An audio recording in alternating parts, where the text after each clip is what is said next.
Hello there everyone, and welcome to another edition of Lydia's Crafty Corner with me, Lydia, in my little crafty corner. So today I'm going to be sharing with you how you can stretch the use of your cover dies just by using a partial piece of it. So I'm using another die to cut into the die once it has been cut, so it gives a much cleaner look. So I'm going to show you how to do this. I'm using the Layered Blossom cover dies A and B, so I'm going to be using A and the B for this technique. You could just use one if you wanted to. So firstly, I'm going to cut the A out of a piece of black cardstock. So this is going to give me the outline. You can cut this with any colour that you wanted to, but I did want a bold outline on this one. So I've just cut around the cardstock so it fits on the cover plate, and then I'm just adding a little bit of tape before running that through my machine. So once I have done that, I'm going to remove all the little pieces out of the die, and it's very easy to do because this really does cut really well. So then I'm going to take the B, and I'm firstly going to cut this out of some apple cardstock. So I'm going to cut the B twice while I've cut the A only once. So I'm just going to trim around the edges so I can keep the rest of the cardstock for something else. Again, I'm adding a little bit of washi tape just to keep it into place while I run this through my machine. It doesn't really matter if it moves a little bit because I'm only using a partial piece of this cover die cut rather than the whole piece. Again, I'm going to take the B again, so this is the one that colours it in, and I'm cutting this from some Forest Glades cardstock. This time, again, I've trimmed around the edges and then added some washi tape to keep it into place.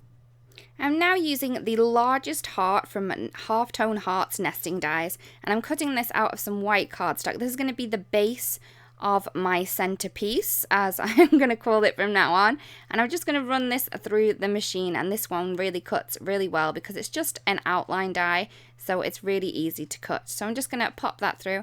I'm then going to take that piece that I've just cut, the white heart, and I'm going to line it up on the cover die where I want it to show.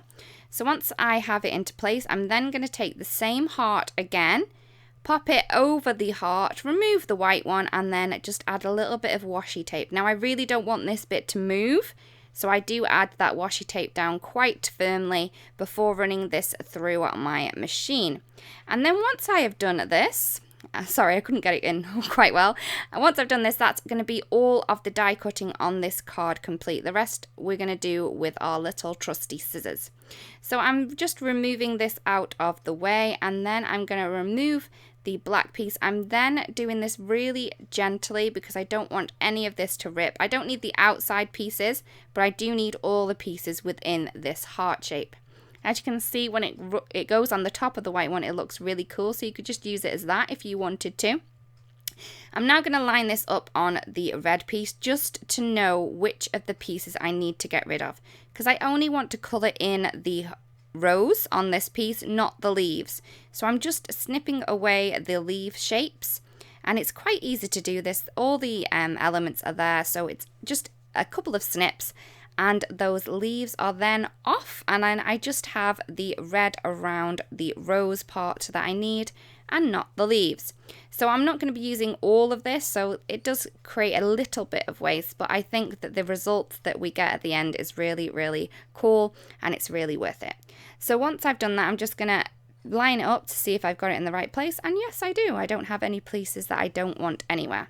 So I'm then going to glue this down onto the red piece. I'm using a Altenew tape runner. This is a really great glue because it can be removable if you don't push it down too hard, but if you do push it down hard, it's then permanent. So it's the best of both worlds. Also, it comes out in little dots, so it doesn't put adhesive where you don't want it. It's only going to go to the bits that you do. So once I've added glue to the whole of my black piece, I'm then going to line it back up into place, and it really does line up pretty easily, and you can see exactly where it needs to go. You don't need a layering guide for this. You can see by eye exactly where it needs to go.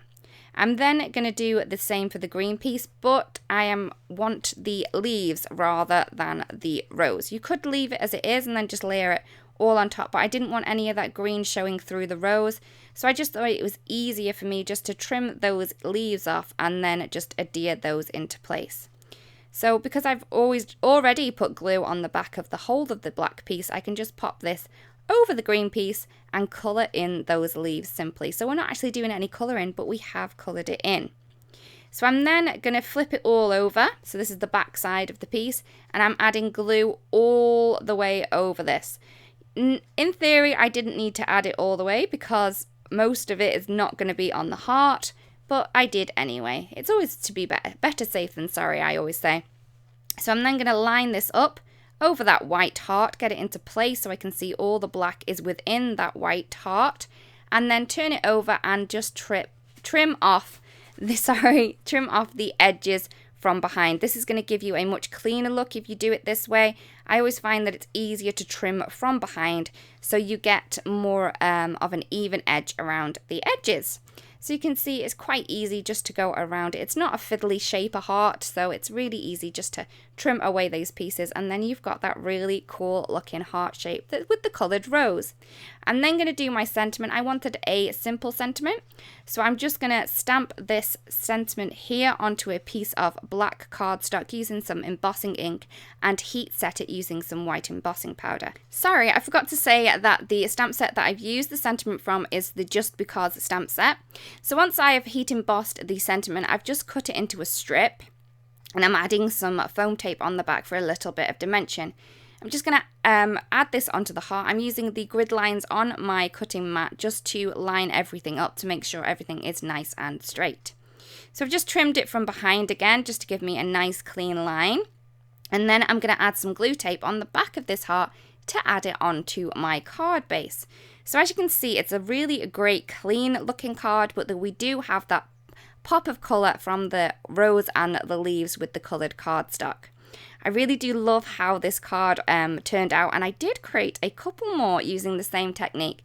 So the next one, I have used the layered floral covered eyes, A and B, and I've just cut this from white cardstock and layered them on top of each other onto a white heart as well.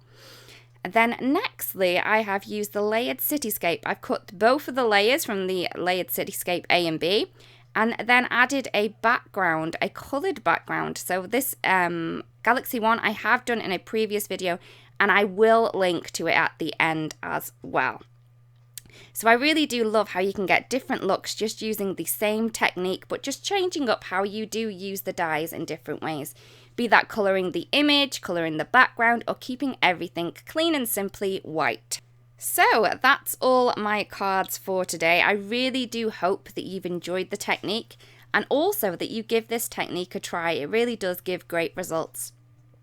Thank you so much for watching. If you do want to watch any more videos, there are a couple here for you to watch, including the Galaxy Sky one that I've done previously.